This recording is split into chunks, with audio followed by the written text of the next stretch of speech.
Well, here's a thought experiment for you. Imagine you have a few $1,000,000 that you've raised. Or maybe you're a politician in a developing country and you have a budget to spend, you want to spend it on the poor. How do you go about it? Do you believe the people who tell you that all we need to do is to spend money, that we know how to eradicate poverty, we just need to do more? Or do you believe the people who tell you that aid is not going to help? On the contrary, it might hurt, it might exacerbate corruption, dependence, etc. Or maybe you turn to the past. After all, we have spent billions of dollars on aid. Maybe you look at the past and see, has it done any good? And sadly, we don't know. And worst of all, we will never know. And the reason is that. Take Africa, for example. Africa suddenly got a lot of aid. These are the blue bars. And the GDP in Africa is not making much progress. OK, fine. How do you know what would have happened without the aid? Maybe it would have been much worse. Or maybe it would have been much better. We have no idea. We don't know what the counterfactual is. There's only one Africa. So what do you do? Do you give the aid and hope and pray that something comes out of it?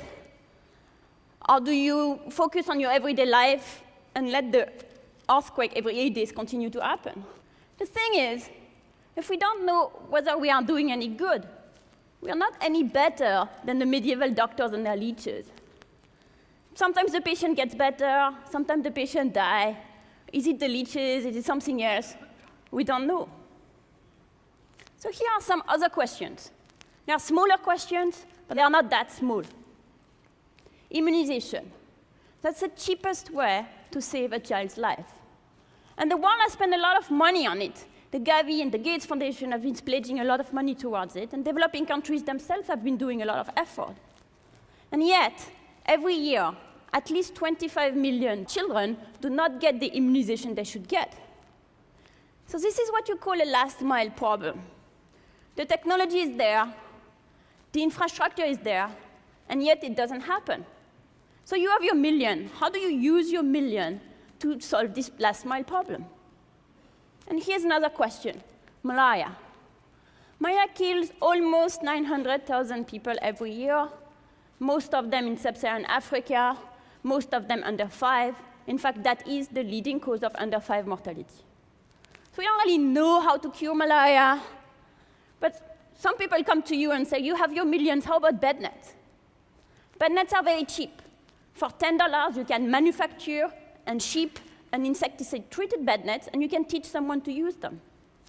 And not only they protect the people who sleep under them, but they have these great contagion benefits. If half of a community sleeps under a net, the other half also benefit because the contagion of the disease spread. And yet only a quarter of kids at risk sleep under a net. Society should be willing to go out and subsidize the net, give them for free, or for that matter, pay people to use them because of those contagion benefits. Well, not so fast, say other people. If you give the nets for free, people are not going to value them. They are not going to use them, or at least they are not going to use them as bed nets, maybe as fishing nets. So what do you do? To give the nets for free to maximize coverage, or do you make people pay in order to make sure that they really value them? How do you know? And a third question, education. Maybe that's the solution. Maybe we should send kids to school, but how do you do that? Do you hire teachers? Do you build more schools? Do you provide school lunch? How do you know? So here's the thing. I cannot answer the big question, whether aid did any good or not. But these 3 questions, I can answer them. It's not the Middle Ages anymore, it's the 21st century. And in the 20th century, randomized controlled trials have revolutionized medicine by allowing us to distinguish between drugs that work and drugs that don't work. And you can do the same randomized controlled trial for social policy. You can pull social innovation to the same rigorous scientific test that we use for drugs. And in this way, you can take the guesswork out of policymaking by knowing what works, what doesn't work, and why. And I'll give you some examples with those 3 questions. So I start with immunization. Here's Udaipur district, Rajasthan. Beautiful. Well, when I started working there, about 1% of children were fully immunized. That's bad, but there are places like that. Now, it's not because the vaccines are not there. They are there and they are free. And it's not because parents do not care about their kids. The same child that is not immunized against measles, if they do get measles, parents will spend thousands of rupees to help them. So you get these empty village subcenters and crowded hospitals. So what's the problem? Well, part of the problem surely is people do not fully understand. After all, in this country as well, all sorts of myths and misconceptions go around immunization. So if that's the case, that's difficult, because persuasion is really difficult. But maybe there is another problem as well. It's going from intention to action. Imagine you're a mother in Udaipur district, Rajasthan. You have to walk a few kilometers to get your kids immunized. And maybe when you get there, what you find is this: the subcenter is closed, so you have to come back.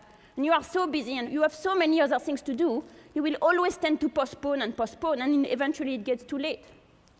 Well, if that's the problem, then that's much easier. Because A, we can make it easy, and B, we can maybe give people a reason to act today, rather than wait till tomorrow. So these are simple ideas, but we didn't know, so let's try them. So what we did is we did a randomized control trial in 134 villages in Udaipur district. So in the blue dots are selected randomly. We made it easy. I'll tell you how in a moment. In the red dots, we made it easy and gave people a reason to act now. The white dots are our comparisons. Nothing changed. So we make it easy by organizing this monthly camp where people can get their kids immunized. And then you make it easy and give a reason to act now by adding a kilo of lentil for each immunization. Now, a kilo of lentil is tiny. It's never going to convince anybody to do something that they don't want to do. On the other hand, if your problem is you tend to postpone, then it might give you a reason to act today rather than later. So what do we find? Well, beforehand, everything is the same. That's the beauty of randomization. Afterwards, the camp, just having the camp, increased immunization from 6% to 17%. That's full immunization. That's not bad. It's a good improvement. Add the lentils, and you reach to 38%. So here is you got your answer. Make it easy, and give a kilo of lentils, you multiply immunization rate by 6. Now you might think, well, but it's not sustainable. We cannot keep giving lentil to people.